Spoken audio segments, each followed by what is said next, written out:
रामायण की जब बात आती है तो सब कहते हैं कि पुत्र मिले तो राम जैसा। मैं कहता हूं राम जैसा तो मिले, पर पुत्र मिले तो कृष्ण जैसा भी मिलना चाहिए।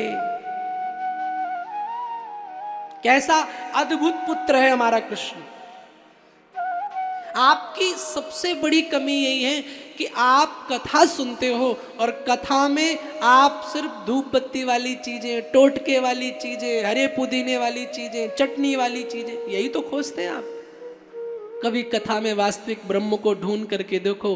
भगवान केवल घंटी का विषय नहीं है, भगवान केवल धूप बत्ती चंदन का विषय नहीं है। भगवान के जीवन की प्रत्येक चरित्र की लीला को, यदि उसके आचरणों को अपने जीवन में अपना लिया जाए तो दर दर भटकने की जरूरत नहीं है, एक बार में ही कल्याण हो जाएगा। कहां फंसे आप केवल सरसों के दानों में? एक पुत्र कैसा हो कृष्ण से सीखो। अलबेला व्यासु में शिवानंद आपको दुनिया बताएगी पुत्र मिले राम जैसा, मैं बताऊंगा पुत्र मिले कृष्ण जैसा। श्री राम जैसा तो मिले, पर बांके बिहारी जैसा भी पुत्र मिलना चाहिए। क्यों? कौन सा कन्हैया ने ऐसा काम किया?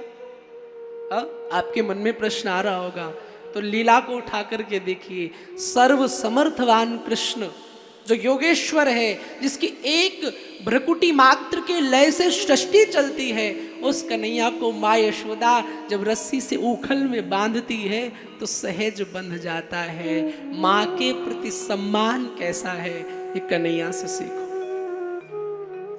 आजकल का बेटा ऐसा करेगा?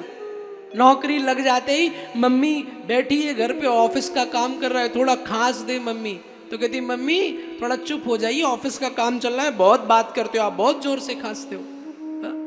और एक मेरा कन्हैया देखिए, सर्व समर्थवान है, उसके बाद भी मां के प्रति कितना सम्मान है कि उखल में बंध जा रहा है। दुनिया कहती कन्हैया ने अपने माँ बाप को छोड़ दिया, मैं कहता हूं प्यारे, कन्हैया ने माँ बाप के लिए अपने आप को छोड़ दिया।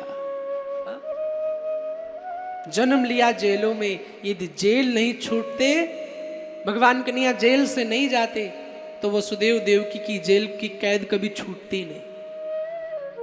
वृंदावन छोड़ा, यशोदानंद को छोड़ा तो भी कारण था, अगर नहीं छोड़ते तो कंस को पता चल गया था यही मेरा अष्टम काल है, तो नंद और यशोदा को मार देता। मथुरा छोड़ी तो किसके लिए?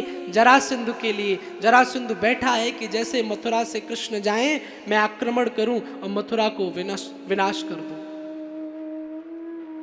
यानी अपने आप को दूर करते रहे कृष्ण, किस लिए? मेरे माँ बाप की सुरक्षा होती रहे, मेरे माँ बाप के जीवन में कोई संकट ना आए, वो कृष्ण है। अरे आजकल 20-22 साल के छोरे जो प्रेम करते हैं और कहते हैं कि मम्मी तुम्हें छोड़ सकता हूं पर अपनी गर्लफ्रेंड को नहीं छोड़ सकता हूं, बॉयफ्रेंड को नहीं छोड़ सकती हूं, उस कृष्ण से सीखो, उस राधा को जिस राधा से अनन्य प्रेम करते हैं गोविंद। आहा, कितना अधिक प्रेम करते हैं। और जब बात माँ बाप के जीवन के संकट को मिटाने की आई तो कन्हैया ने सहज वृंदावन छोड़ दिया, सहज मथुरा छोड़ दी। कभी कन्हैया की उस लीला को तो सुना होता, कभी इन चरित्रों का अपने जीवन में, इन चरित्रों को तो उतारो ना। केवल माखन खाया, केवल मटकी फोड़ी, केवल चीर चुराया, अरे भैया यहीं तक कृष्ण नहीं है, थोड़ा इससे ऊपर उठो ना।